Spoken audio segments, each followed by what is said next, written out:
جی viewers, انیس Farooqui channel پہ ایک مرتبہ پھر آپ کو ویلکم کرتے ہیں۔ اور آپ نے دیکھا کہ ایک ٹویٹ آتی ہے پی ٹی آئی کے چیئرمین عمران خان کی جانب سے، اور اس میں ایک چیز کو ایمفسائز کیا جاتا ہے، اس کی اہمیت پہ زور دیا جاتا ہے۔ اور وہ کیا چیز ہے؟ وہ ہے کہ میں ایک خطاب کرنے جا رہا ہوں۔ تو آپ کے تو علم میں ہی ہے کہ ان کی ہر چیز کا آغاز میں سے ہوتا ہے،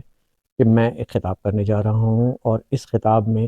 بڑی اہم بات کرنے جا رہا ہوں، اور اس میں بڑی اہم ترین بات کرنے جا رہا ہوں، اور اس میں بہت ہی زیادہ ایک اہم ترین بات کرنے جا رہا ہوں۔ اس ہائپ کے کریٹ کرنے کا مقصد کیا تھا؟ ہمیں اور آپ کو سب کو علم میں ہے کہ جب کوئی سیاسی رہنما، ایک زمانے میں جو عمران خان کا اسٹیچر ہوا کرتا تھا، اور وہ اپنی جب تقریر کیا کرتے تھے یا وہ جلسے سے خطاب کیا کرتے تھے، چاہے وہ کنٹینر کے اوپر یا کسی اسٹیج کے اوپر سے، یا وہ یوٹیوب کے ویلاگس کیا کرتے تھے، تو اس کے لیے انہیں کسی اناؤنسمنٹس کی ضرورت نہیں ہوتی۔ اس کے لیے وہ صرف یوٹیوب پہ اسٹیج پر کنٹینر پر آ کر مائک ہاتھ میں لے کر بات کرنا شروع کرتے تھے، تو ان کی بات کو لوگ سنتے تھے۔ حاضرین محفل چاہے وہاں موجود ہوں یا ورچولی یا ڈیجیٹلی کہیں بھی ہوتے تھے، اس کے لیے کسی اناؤنسمنٹ یا کسی ترلے کی ضرورت نہیں ہوتی۔ آج عمران خان کو یہ ترلا کرنے کی ضرورت کیوں پیش آ رہی ہے؟ مجھے وہ وقت یاد آ گیا جب رات کے 3 بجے کراچی میں ایم کیو ایم کے کارکنان کو آرڈر آتا تھا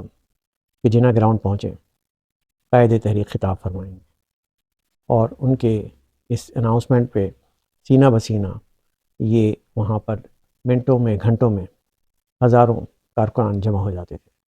وہ ان کے قائد سے محبت تھی، ڈسپلن تھا، یا اس وقت ان کے نیریٹو میں اتنی جان تھی شاید کہ لوگ وہاں آتے تھے، ان کو سنتے تھے۔ اور آج یہ وقت ہے کہ ان کا کوئی ویڈیو بیان جاری ہونے سے پہلے لندن آفس سے کس طرح کے بیانات جاری ہوتے ہیں میں آپ کو بتاتا ہوں۔ ساتھیوں، بیٹری چارج کر لیں، لیپ ٹاپ تیار کر لیں، سیل فون کی بیٹری کو میک شور کہ چارج ہو، خطاب آنے والا ہے، ایک دوسرے کے ساتھ شیئر کریں، اور ٹویٹر کو زیادہ سے زیادہ لوگ اکاؤنٹ بنائیں، بھائی کو فالو کریں۔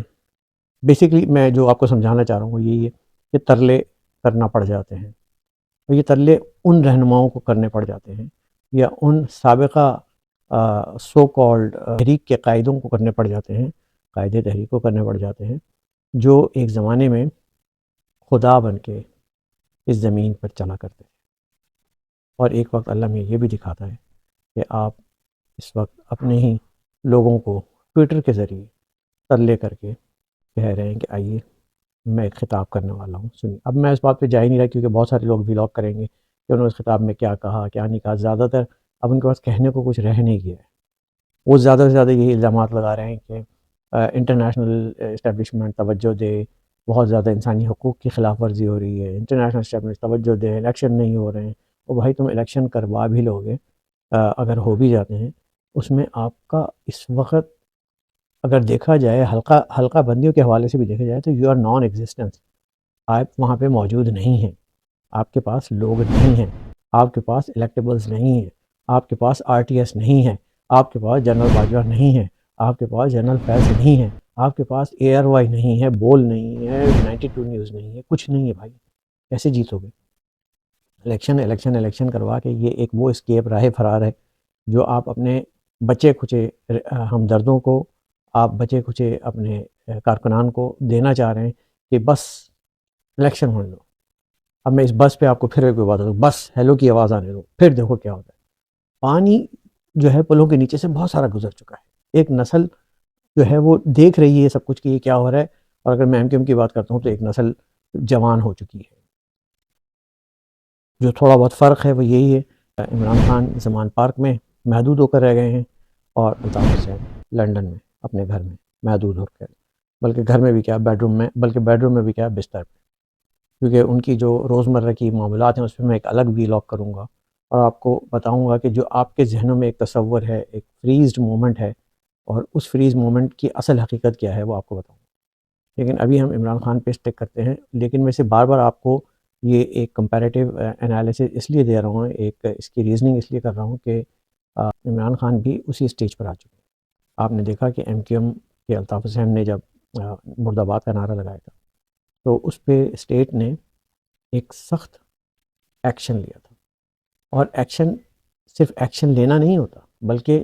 فیصلہ کیا جاتا ہے. ایک فیصلہ ایک باقاعدہ متفقہ قومی مفاد میں رہ کے ایک فیصلہ کیا جاتا ہے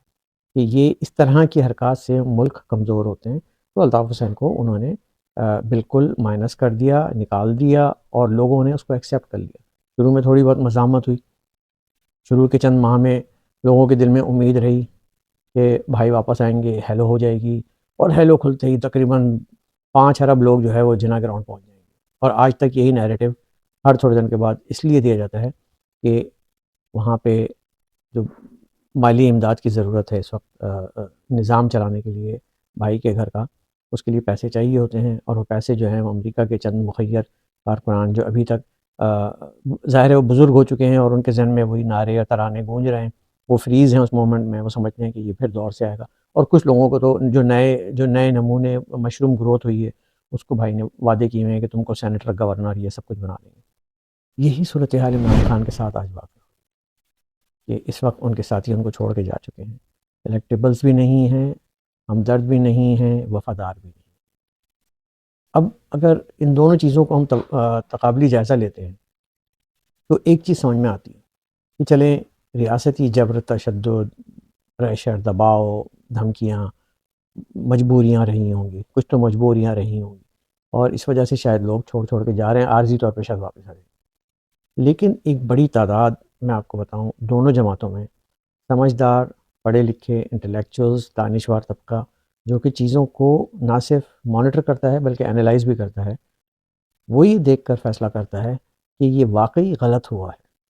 یہ واقعی مرد آباد غلط ہوا تھا، یہ واقعی 9 مئی غلط ہوا تھا. یہ جس طرح سے ذہن سازی کی گئی تھی، پی ٹی آئی کے اندر کے سینئر رہنما بتاتے ہیں کہ وہ ان میٹنگوں میں اس کی مخالفت کرتے تھے، اور اس مخالفت پہ ان کو ڈانٹ پڑتی تھی کہ تم چپ رہو. اور آج انہوں نے جب یہ دیکھا کہ ہم اس وقت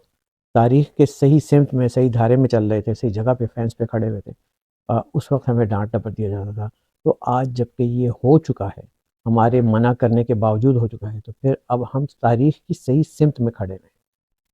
یہی چیز ایم کیو ایم کے لوگوں کے ساتھ ہوئی، یہی چیز پی ٹی آئی کے لوگوں کے ساتھ ہوئی. خطاب جو ہے وہ بڑا اہم ہے، اہم ترین ہے، بلکہ سب سے اہم ترین ہے. آپ بھی سنیے، میں بھی سنیوں، لیکن اس میں کچھ نکلے گا نہیں. وہ کوشش یہ کر رہے ہیں اس وقت عمران خان کی، کیونکہ اب وہاں کوئی اسٹیک ہولڈر ان کی بات سننے کو تیار نہیں ہے، کیونکہ وہ جو لائن کراس کر چکے ہیں اس پہ ایک فیصلہ بھی ہو چکا ہے کہ اب یہ واپس نہیں ہے. تو اب ان کی جو آخری امید ہے وہ وہی آخری امید الطاف حسین کی بھی تھی کہ کبھی وہ امریکن کانگریس مینس کے ساتھ جو ہے گفتگو کرتے ہیں. ڈونر اور بیکر کو اپنے آفس بلایا، وہاں پہ ایک نقشہ بھی دکھایا کہ یہ سندھ کا نقشہ ہے، شہری سندھ یہ ہے، دیہی سندھ یہ ہے، یہ اتنے حصے پہ ہمارا جو ہے وہ اجارہ داری ہے، اتنے حصے پہ ہمارا جو ہے نا وہ راج چلتا ہے، اور ہم جو ہے وہ امریکہ بہادر کی بہت مدد کریں گے. ہمیں جو ہے نا سنگاپور، بینکاک، دبئی کی طرح بنا دیا جائے، اور وہ بھی مسکرا کے کھانا وانا کھا کے چلتے بنے. پھر وہ ظاہر ہے اپنی سیٹ پہ نہ رہے، اور پھر ان چراغوں میں روشنی نہ رہی. یہی چیز عمران خان آج کر رہے ہیں. کبھی وہ آئی ایم ایف کے لوگوں کو کہتے ہیں، کبھی وہ امریکن کانگریس وومن کے ساتھ بات کر لیتے ہیں، کبھی وہ انسانی حقوق کی تنظیموں سے بات کرتے ہیں. اس وقت ان کی لائف لائن یہی رہ گئی ہے. تو ان کے خطاب سے نہ مجھے کوئی فرق پڑے گا، نہ حکومت پاکستان کو، نہ ریاست کو، نہ اسٹیبلشمنٹ کو، نہ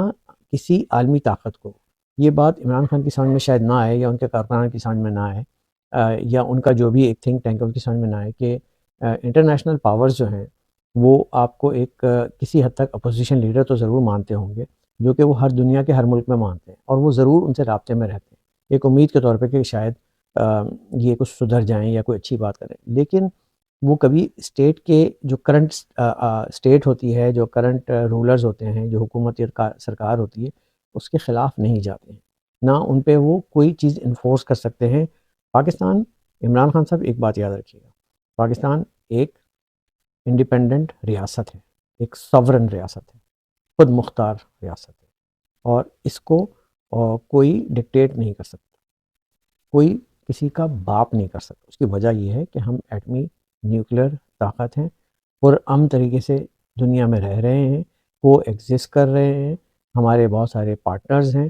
ہم نے ہر ایک سے بنا کے رکھی ہے. چین، ایران، روس اس وقت پاکستان کے ساتھ ہیں، امریکہ کے ساتھ بڑے اچھے تعلقات ہیں، اور اسی طرح سے یہ دنیا یورپ کے ساتھ، یورپین یونین اور ساری جو نیٹوز ایلوائز جو ہیں وہ پاکستان کے ساتھ ہیں۔ تو آپ اگر یہ سمجھتے ہیں کہ آپ نے کرکٹ کے میدان سے بلے بازی کر کے یا فاسٹ بالنگ کر کے آپ پوری دنیا کے ہیرو بن گئے، تو میرے تو آپ ہیرو 1992 میں بھی نہیں تھے، کیونکہ آپ کے علاوہ میرے 10 اور میرے ہیرو وہاں کھیل رہے تھے اس وقت، سب یونیفارم پہن کے۔ تو یہ جو آپ کا جو یہ 92 کی ٹرافی ہے نا، یہ اپنے ہی سر پہ، دیوار پہ سر مارنے کے بجائے اس پہ سر ماریں، اور یہ سوچیں کہ اس ملک کو آپ نے اپنے کیلنڈر پنے سے کتنا نقصان پہنچایا ہے، اس ملک کی معیشت کو نقصان پہنچایا، اس ملک کی داخلہ پالیسیز کو نقصان پہنچایا، اور اب اس ملک کو خارجہ پالیسی پہ آپ تنہا کرنے کی جو گھنونی سازش کر رہے ہیں، اس کو بھی آپ کو ریوزٹ کرنا ہوگا۔ تو عمران خان صاحب، آپ کا خطاب بڑا اہم ہوگا، بڑا اہم ترین ہوگا، بہت ہی اہم ترین ہوگا